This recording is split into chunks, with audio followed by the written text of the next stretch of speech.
So we're now going to continue our discussion on graph transformations and look at a few extra examples. So our first example asks us to use transformations to graph the function f of x is equal to x plus 1 quantity squared minus 2. And the idea is that we want to be able to graph this without the use of a calculator, simply basing it on what we know about our basic functions and what we know about the transformations. So first of all, when I look at this expression, I want to determine which function from my library of functions this most closely relates to. And because this has a squared here, I am thinking that this function was based on the square function.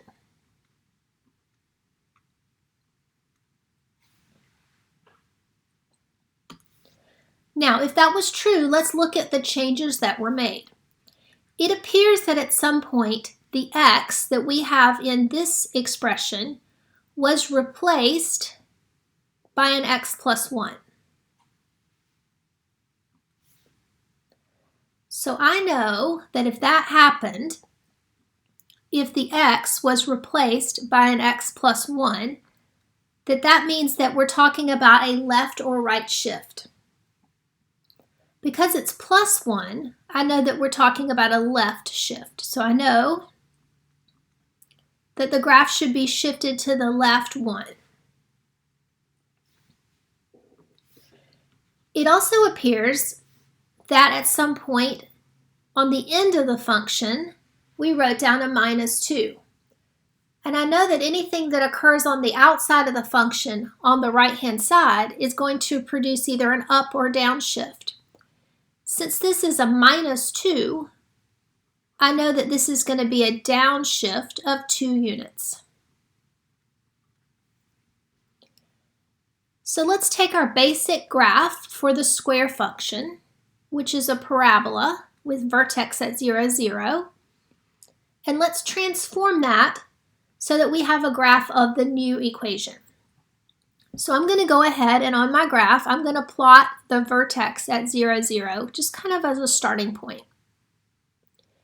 Now, once that's done, I'm going to move that point. So we are told that we need to move the point to the left 1 and down 2.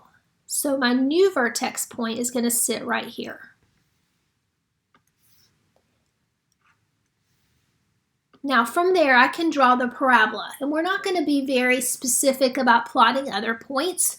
We basically just want to show that we know that the basic shape of the graph is a parabola. We know that the graph has been shifted to the left 1 and down 2.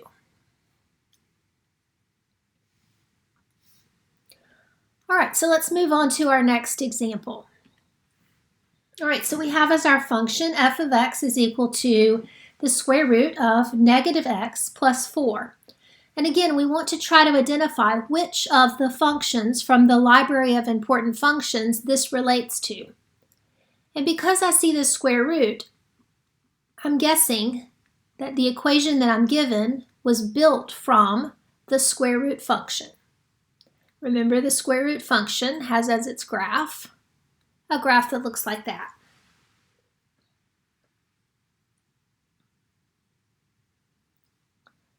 All right, so I noticed several things with this. First of all, I noticed that there is a replacement that's been done.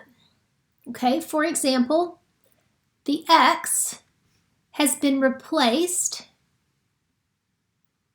by x plus 4. Okay, so I'm going to go ahead and make that change.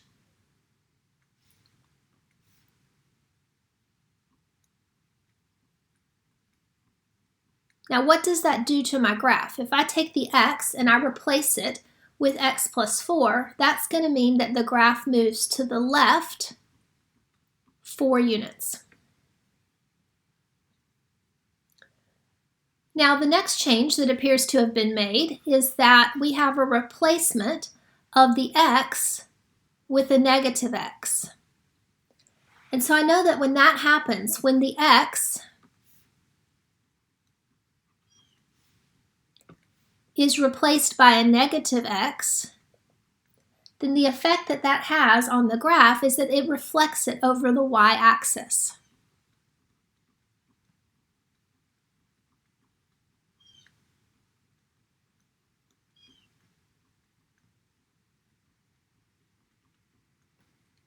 All right, so two changes. The first, we're moving to the left 4. The second, we're reflecting over the y-axis. So let's go ahead and look at doing that. Again, I'm going to use this point at the origin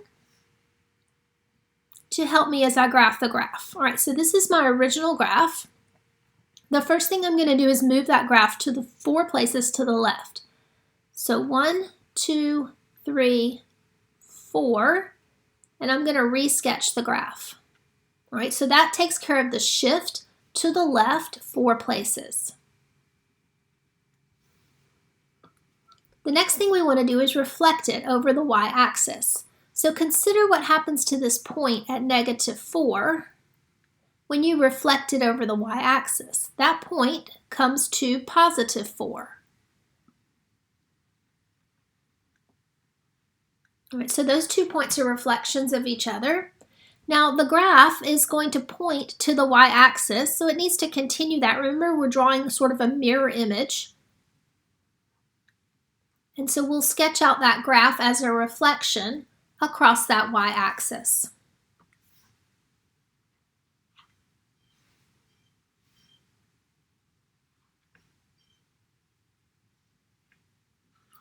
All right, so let's look at one final example. We want to use transformations to graph the function negative square root of x, or absolute value of x, -3. And again, you want to begin by looking at your function and trying to relate it back to one of the functions in the library of important functions.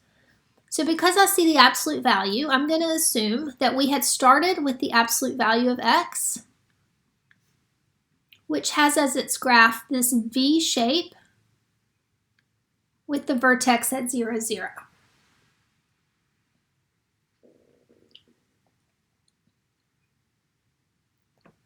All right, so let's look at this. Now, keeping in mind that the negative is on the outside, okay, I'm going to hold that for just a minute, and I'm going to notice what's happening on the end.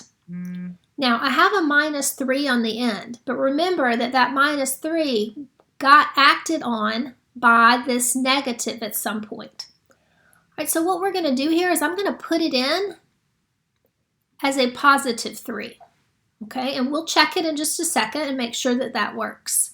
All right, but I'm doing that because it's a -3 in the function, but I know that I have a negative on the outside that must have gotten distributed through, right? So if I'm correct in putting the +3, then I know that my graph is going to shift up 3.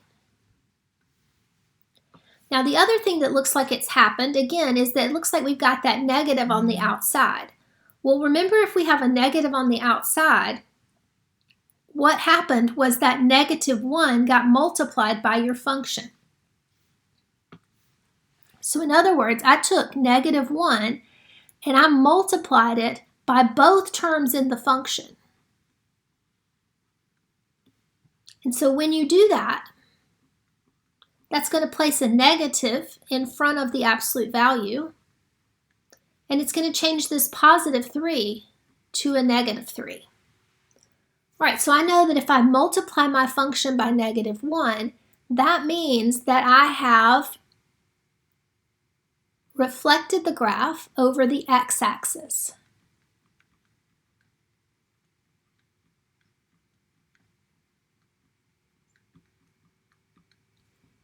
Okay, and so now we're ready to draw. And again, it's important to think about this as a step-by-step process so that you know what to draw first.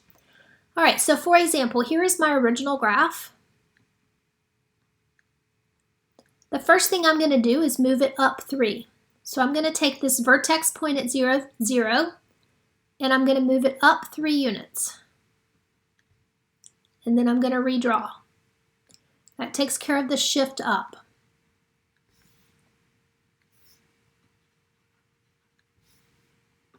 All right, the second thing I need to do is reflect that over the x-axis. So I'm going to look again at this vertex point that's up at 3. If I reflect over the x-axis, it's now going to be at -3. So it's going to be down here. And instead of having this V shape open up, it's going to be a V shape that opens down.